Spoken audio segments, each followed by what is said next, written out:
क्या है bio computer? साथियों, यह सेशन में बहुत इंपॉर्टेंट सवाल है, बहुत ज्यादा इंपॉर्टेंट है। क्या इंपॉर्टेंट है? इसको समझने से पूर्व मैं आपको थोड़ी सी बेसिक इंफॉर्मेशन देता हूं, पहले आप उसे समझिएगा। मतलब मैं यह कह रहा हूं कि यार ये लोग क्या खाते हैं, कौन लोग जो ऐसी चीजें बनाते हैं, यार ये भयंकर दिमाग लगाते हैं यार। अच्छा चलो सोचो, मैं आपके सामने एक सिंपल सी, इस तक आने से पहले एक भूमिका बनाते हैं अपन, क्योंकि चर्चा क्या है? चर्चा है बायो कंप्यूटर। बहुत इंपॉर्टेंट है साइंस एंड टेक्नोलॉजी के हिसाब से, जीएस पेपर 3 के हिसाब से। द हिंदू में प्रॉपर एक न्यूज प्रकाशित हुई है, what are the bio computers. मतलब मैं कह रहा हूं ना भाई, मैं नतमस्तक हो गया।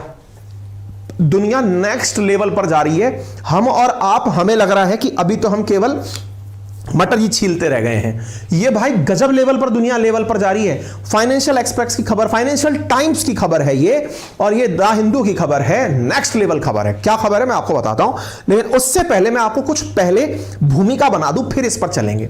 अच्छा एक बात बताओ, आज आप में और हम में एक सबसे कॉमन चीज क्या है? हमारे दिमाग की लिमिट को हमको नहीं पता। हमारी और आपकी एक बहुत बड़ी चुनौती यह है कि हमें अपने दिमाग की ताकत नहीं पता। बोले सर खूब पता है, हमें खूब पता है, हम 5 से ज्यादा चीजें याद ही नहीं कर पाते, फिर भूल जाते हैं, कंफ्यूज होते हैं। मगर नहीं यार, असल मायने में हमारे दिमाग की क्षमता को हमने अंडर एस्टिमेट किया हुआ है। हम क्या मानते हैं? कैलकुलेटर हमसे तेज है। हम क्या मानते हैं? कंप्यूटर हमसे तेज है। बोले हाँ सही बात है सर, कैलकुलेटर में कितनी भी बड़ी नंबर लिखो, क्रॉस का साइन लगाओ, खट से आंसर। कंप्यूटर में आप कितना भी बड़ा एल्गोरिदम डालो, तुरंत वो आंसर निकाल के देगा। कंप्यूटर और दिमाग तो सर आजकल, वो बात सही है, लोग किसी के दिमाग को कंप्यूटर बोल देते हैं, लेकिन सबका दिमाग कंप्यूटर नहीं होता। मैंने कहा अच्छा चलो मैं आपको बताता हूं आप कितना आगे हैं एक कंप्यूटर से, और एक कंप्यूटर को आप जैसा बनने के लिए कितने जन्म लेने पड़ेंगे। आप कहेंगे सर खूब बचपन में पढ़ा है, फिर भी एक बार बताइए। हमने कहा चलो बताते हैं। मेरे प्यारे साथियों, आप और मैं एक पलक झपकते ही आसमान की गहराइयों में दिख रहे तारे को एकदम पहचान लेते हैं कि ये उन 4 तारों से अलग है, वो तारे की बात की जा रही है। समझ पा रहे हैं? इतना तेजी से तो फ्रीक्वेंसी ट्रेवल नहीं करती जितनी देर में आपकी आई साइट ट्रेवल कर लेती है। देख लेते हैं आप इतना दूर का। चलिए खैर ये तो फर्जी बात है। आप आंखें बंद करिए। जो शाहरुख खान या फिर बड़े बड़े जो फिल्म निर्माता, फिल्म एक्टर फैक्टर जो हैं, वो जो करते कारनामे हैं, वो तो आपकी बंद आंखें कुछ सेकंड्स में कर लेती हैं। अगर मैं आपसे 2 मिनट के लिए कह दूं कि आप एक बार के लिए अपनी आंखें बंद कर लें, आपने आंख बंद कर ली। अब मैंने कहा विजुअलाइज करिए कि आप इस समय आकाश में, आपके पंख लगे हुए हैं और आप उड़ रहे हैं। आप उड़ना शुरू हो जाएंगे कि हाँ यार, आंखें बंद करके ऐसा फील हो रहा है मेरे पंख लग गए, मैं उड़ रहा हूं। फील करो आपके सामने बादल आ रहे हैं। आपने फील कर लिया कि आपके सामने बादल आ रहे हैं।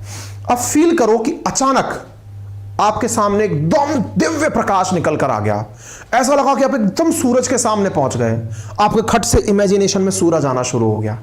मैंने कहा फिर से विजुअलाइज करो, आप एकदम जगे और आप मेरे सामने खड़े हैं। मैंने ये सेंटेंस बोलने में पूरा 1 मिनट लगाया होगा। इस 1 मिनट में जो आपने कल्पना करी, ईमानदारी से पहले कमेंट बॉक्स में बताना कितने लोगों ने रियल में कल्पना करी या फिर केवल फर्जी वाले में हमसे कहते चले गए हैं।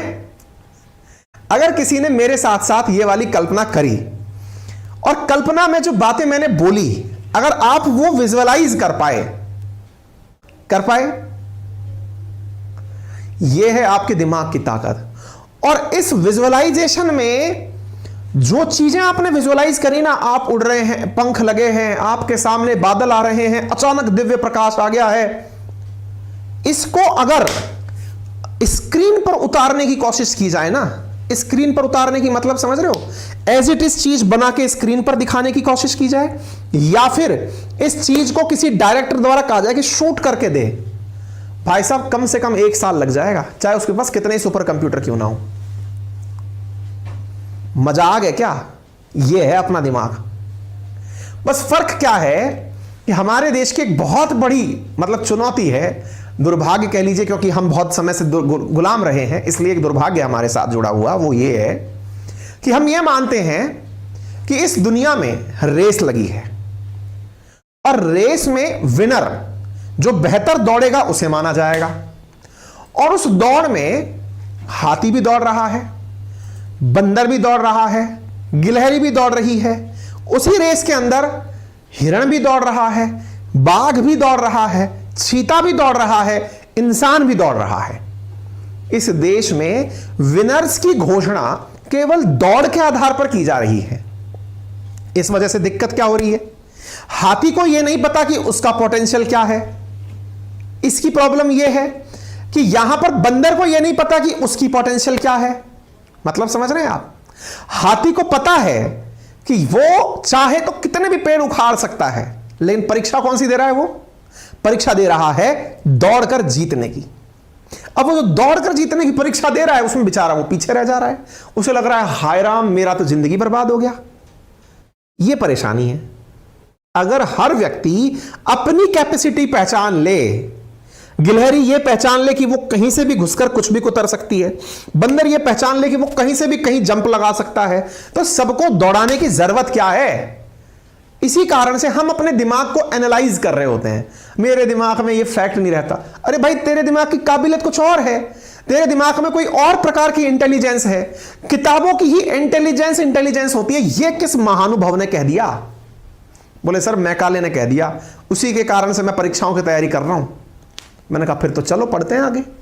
मैकाले ने कहा जो पेपर बनाया उसमें आएगा ये।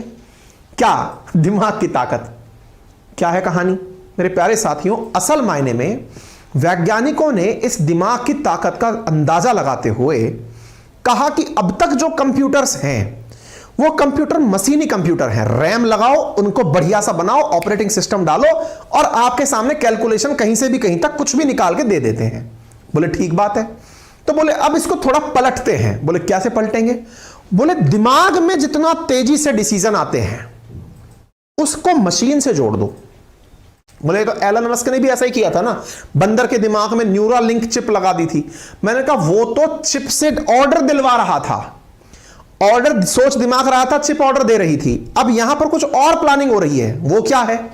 यहां पर प्लानिंग ये है कि जितने भी मशीन्स हैं उनको बनाने के लिए ऑर्गेनॉइड बनाया जाए। गुरुजी रुको जरा, ये ऑर्गेनॉइड क्या होता है? मैंने कहा भाई, इस दुनिया में अब तक जो इंटेलिजेंस आप पढ़ते थे उसमें हाईएस्ट इंटेलिजेंस आपको पता थी जिसका नाम था आर्टिफिशियल इंटेलिजेंस, कृत्रिम बुद्धिमत्ता। बुद्धि दिमाग की मशीन के पास दे दी जाए। अब जो चल रही है चर्चा, दैट इज ऑर्गेनॉइड इंटेलिजेंस। बोले ये क्या होता है? मैंने कहा मशीन के दिमाग की बात नहीं, आपके ऑर्गन के जो ऑर्गन है उसकी इंटेलिजेंस को यूज कर लिया जाए, दैट इज ऑर्गेनॉइड इंटेलिजेंस। बोले एकदम ऊपर से निकल गया, कुछ समझ नहीं आया। मैंने कहा लोड मत लो, समझाएंगे, तभी तो आज के सेशन को लाएं। ये चर्चा में क्यों है, बायो कंप्यूटर प्रौद्योगिकी का क्या महत्व है, नया बायो कंप्यूटर क्या होगा, बायो कंप्यूटर के फिलहाल अवसर क्या क्या हैं। यानी आज का टाइटल जो शब्द बना है बायो कंप्यूटर, वो आधारित है ओआई पर, यानी ऑर्गेनॉइड इंटेलिजेंस पर। यूपीएससी वाले विद्यार्थी, स्टेट पीसीएस, डिफेंस, ये तो सब जान ही ले, बाकी एक नॉर्मल व्यक्ति को भी पता चले कि दुनिया में क्या चल रहा है। बोले क्या? आओ बताते हैं। मेरे प्यारे साथियों, जॉन हॉपकिंस यूनिवर्सिटी के कुछ वैज्ञानिकों ने ऑर्गेनॉइड इंटेलिजेंस पर अनुसंधान किया है और कहा है कि इससे एक भविष्य में अलग लेवल का बायो कंप्यूटर बनाया जा सकता है।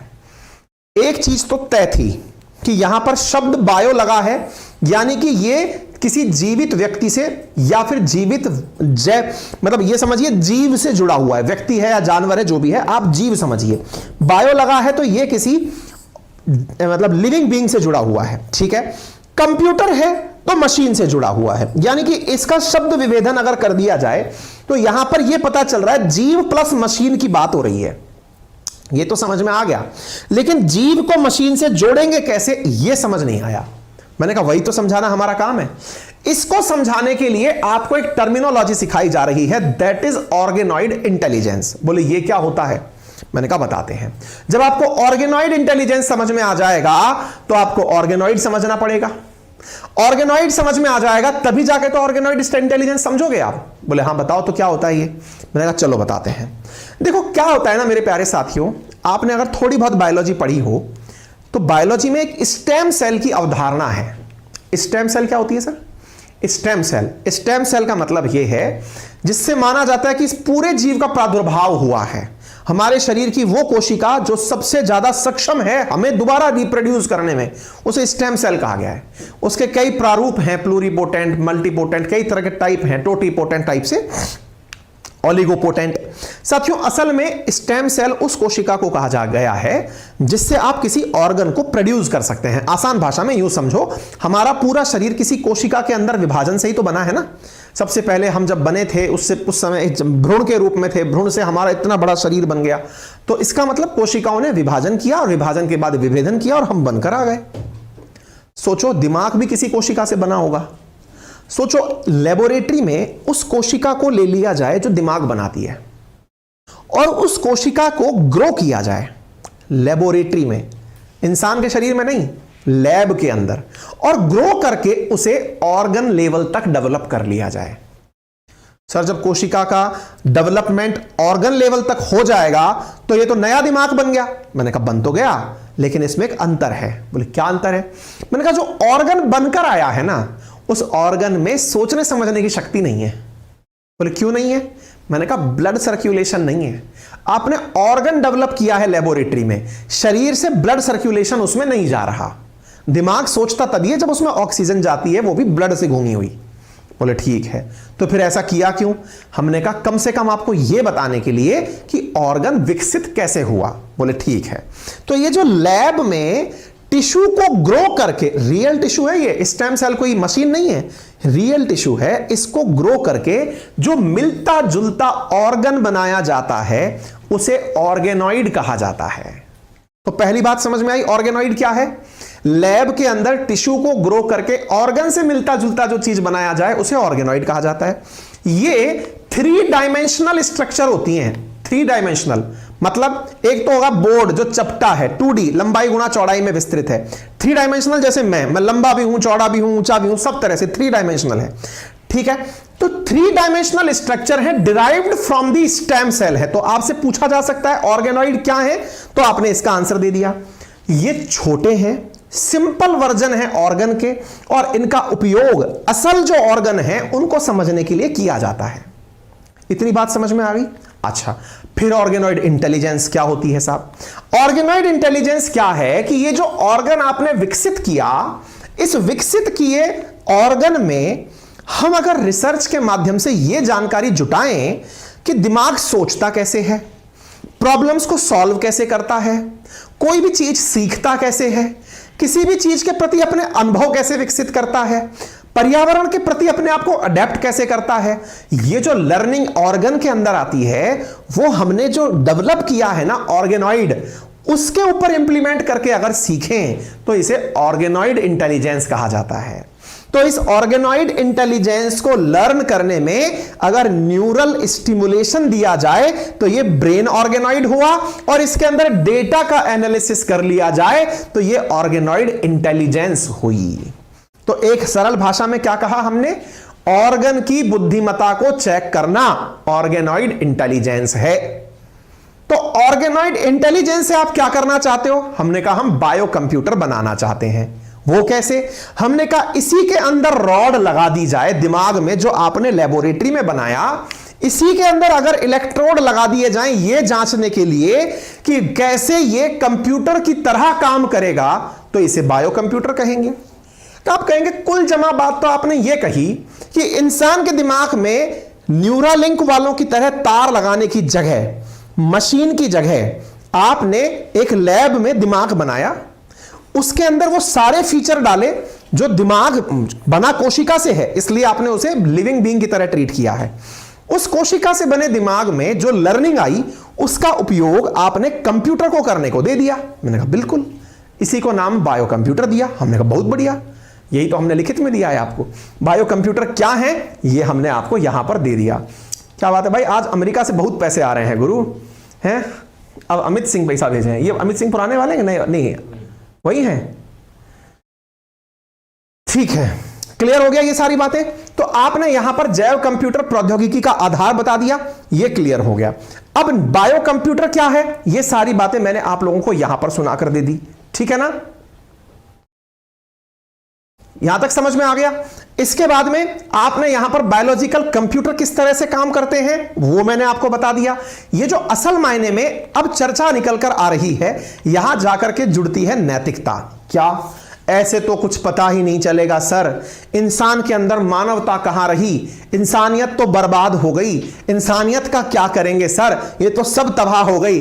तो ये जो आपके दिमाग में नैतिकता से जुड़े हुए शब्द हैं, ये जब भी बायोलॉजी से रिलेटेड कोई भी रिसर्च होगी उस पर हमेशा कनेक्टेड मिलेंगे। ठीक है, तो हमने बायो कंप्यूटर से क्या क्या किया जा सकता है, मस्तिष्क की संरचना को समझा जा सकता है, कनेक्शन स्वास्थ्य को समझा जा सकता है, पार्किंसन जैसे जो विनाशकारी रोग हैं उनके ऊपर उसका इलाज किया जा सकता है, माइंड से रिलेटेड जो विकृतियां हैं उनका एनालिसिस किया जा सकता है, यह समझा जा सकता है कि इंसान किसी प्रकार की परिस्थिति में कैसे रिएक्ट करेगा। जैसे कोरोना का जब लॉकडाउन लगा तो वैज्ञानिकों के लिए, साइकेट्रिस्ट के लिए यह समझना बहुत बड़ा चैलेंज था कि अचानक किसी को यह पता चलेगा कि लॉकडाउन लग गया तो वो रिएक्ट कैसे करेंगे। तो रिएक्शंस को अगर नोट करना है तो यहां से पता चल जाएगा। बात समझ पा रहे हैं? यानी एक प्रकार से बायो कंप्यूटर व्यावसायिक उपयोग के लिए तैयार किया जा सकता है। भविष्य में यह माना जा रहा है कि बायो कंप्यूटर्स की वजह से बहुत सारे एक्सपीरियंसेस दिमाग पर वहीं पर लेबोरेटरी में लिए जा सकेंगे। विचार करिए साथियों, आप आज क्या होता है ना, जैसे मैं आपको एक सिंपल सी बात बताता हूं, ये बहुत ही आप में से जो लोग साइंस के हैं वो जानते होंगे, जो नहीं जानते वो थोड़ा सा समझे मेरे साथ। आज के समय में क्या होता है, जैसे मैंने ना कोई कार बनानी है, कार बना करके ये कार इतनी गति से जाकर उस दीवार पर लड़ेगी तो इसको क्या नुकसान पहुंचेंगे, इस सोचने की प्रक्रिया को सिमुलेशन कहा जाता है। सिमुलेशन, कल्पनाओं में उस प्रक्रिया को करके देखना सिमुलेशन है। अच्छा, वो जो सिमुलेशन करने की आपने प्रक्रिया अपनाई है ना, वो सिमुलेशन अब सोचो आपको दिमाग के रियल टाइम एक्सपीरियंस से जानने को मिलेंगे। आप पूछेंगे मुझे क्या लेना देना सिमुलेशन से? अरे मेरे भाई, ये जितने भी फाइटर जेट्स बनते हैं इनका जो पहला प्रयोग सफल होता है वो सिमुलेशन में होता है कि यदि इतनी तेज गति से फाइटर जेट उड़ेगा तो उसे कौन सी चुनौतियों का सामना करना पड़ेगा, सिमुलेशन से पता चलता है। ऐसी चीजें अब लेबोरेटरी के अंदर रियल टाइम एक्सपीरियंस से पता चलेंगी, अनुभवों की वैल्यू जुड़ेगी। तो ये नेक्स्ट लेवल रिसर्च है जो कि यहां हो रही है। उम्मीद है आपको ये बात समझ में आ गई। ठीक है, तो नैतिक मुद्दों पर चर्चा होती रहेगी। प्रीवियस ईयर 2020 में इससे रिलेटेड कुछ क्वेश्चंस पूछे गए हैं, आप इसको ले सकते हैं। हालांकि ये ब्रेन से रिलेटेड क्वेश्चंस है, आप इन्हें देख सकते हैं। ठीक है, उम्मीद है जानकारी पसंद आ रही हो। अगर आ रही हो तो अपने सभी मित्र साथियों से इसे साझा करें। इसके साथ साथ जो आज जानकारी है वो ये, आपके लिए कमेंट बॉक्स में हमने एक लिंक पिन किया है जो हमारे एप्लीकेशन का है। यदि आप में से कोई भी प्यारा साथी यूपीएससी लेवल की भी तैयारी कर रहा है तो उसके लिए भी यह कोर्स एक फाउंडेशन कोर्स की भूमिका में रहेगा। कोर्स शुरू हो चुका है, जो क्लासेस निकली हैं वो उन्हें रिकॉर्डेड फॉर्म में मिल जाएंगी। लाइव क्लासेस ऑलरेडी चल रही हैं, मंडे टू फ्राइडे चल रही हैं। इसी तरह बोर्ड से क्लासेस ली जा रही हैं, 9 रुपीज है। ठीक है साहब, उम्मीद है आपको यह जानकारी पसंद आई हो। अगर जानकारी पसंद आई हो तो अपने सभी साथियों के साथ इसे साझा करें। चैनल पर नए हैं तो चैनल को सब्सक्राइब करें, बड़ों का सम्मान करें, छोटों को प्यार दें और अपना व्यक्तित्व इस प्रकार से विकसित करें कि महिलाएं आपके साथ सुरक्षित महसूस करें। सेशन के अंत में हमें कमेंट बॉक्स में जरूर बताएं कि आपको आज का यह सेशन कैसा लगा। धन्यवाद।